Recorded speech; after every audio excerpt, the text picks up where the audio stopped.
Hallo, hier ist wieder die Oma Betty. Als wir dieses Jahr in Österreich im Urlaub gewesen sind, haben wir einen Bauernmarkt besucht. Und an einem Stand interessierte mich ein grünlicher Gemüsebrei. Die Frage nach Inhalt und Verwendung wurde mir perfekt beantwortet. Und ich war begeistert. Mein Interesse war geweckt. Zu Hause angekommen habe ich es sofort ausprobiert. Und es ist ganz toll. Vom Handling her einwandfrei. Es ist im Kühlschrank 6 Monate haltbar. Es steht immer zur Verfügung und man kann es in viele, viele Gerichte mit einbringen. Ja, es ist nahezu unbegrenzt in der Küche einsetzbar. Ich gebe es zum Kochwasser der Nudeln dazu. In die Kartoffeln, wenn ich Salzkartoffeln koche, gebe ich es auch mit rein. Für den Reis habe ich es schon verwendet. Für Gemüse habe ich es verwendet. Und für Suppen, Eintöpfe und Soßen sowieso. Man sollte nur darauf achten, dass man nicht zusätzlich noch zu viel Salz zu dem Gericht gibt. Denn wenn man dieses Gemüse schon beigefügt hat, es ist ja schon stark gesalzen, könnte es sein, dass das Gericht zu salzig wird. Also deshalb immer erst abschmecken, bevor man nochmal Salz hinzugibt.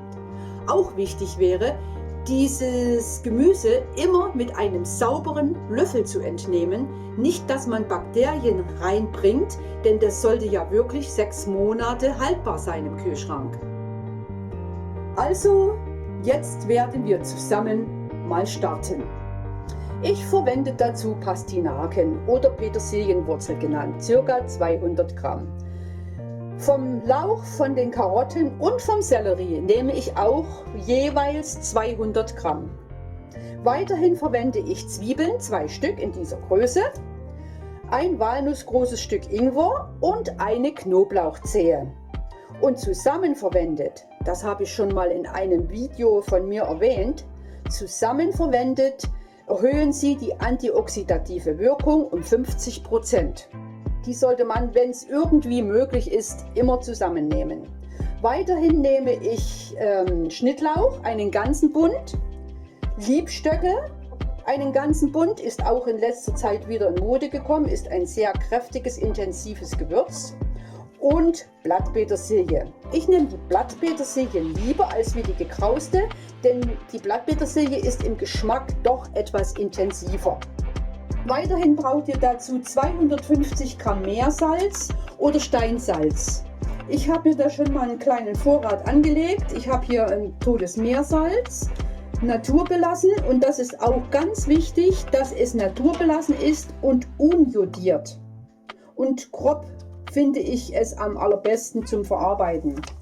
Hier ist das ist ein Alpensalz, das ist ein Steinsalz und das andere sind jetzt Meersalze. Aber wie gesagt, alle naturbelassen, keine Rieselhilfe dabei und auch kein Jod dabei. Das ist ganz wichtig.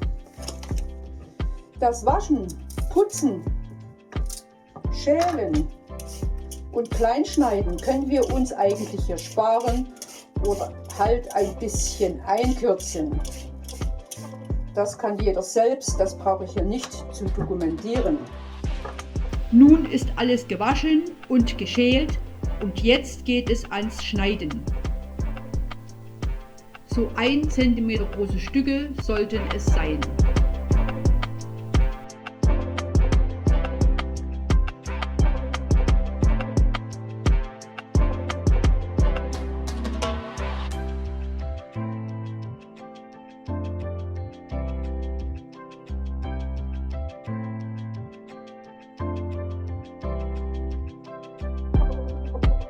Fertig geschnitten sollte es ca. 1 Kilo ergeben. Jetzt gebe ich die Gemüsewürfel und die Kräuter in die Universalmühle des Mixstabes. Hab leider nichts Größeres zur Verfügung. Es dauert eben halt ein bisschen länger. Aber bei der Herstellung von 1 Kilo ist das auch gut machbar. Jetzt gebe ich meine 250 Gramm grobes Steinsalz dazu. Wie ich schon sagte, es kann auch Meersalz verwendet werden. Es sollte nur kein Jod enthalten. Abgefüllt wird die fertige Masse in sterile, verschließbare Gläser. Und mit dem Löffel immer gut eindrücken, damit keine Zwischenräume entstehen. Bis oben hin, verschließen und fertig. Gesund und frisch sieht's aus. Das natürlich konservierte Suppengemüse.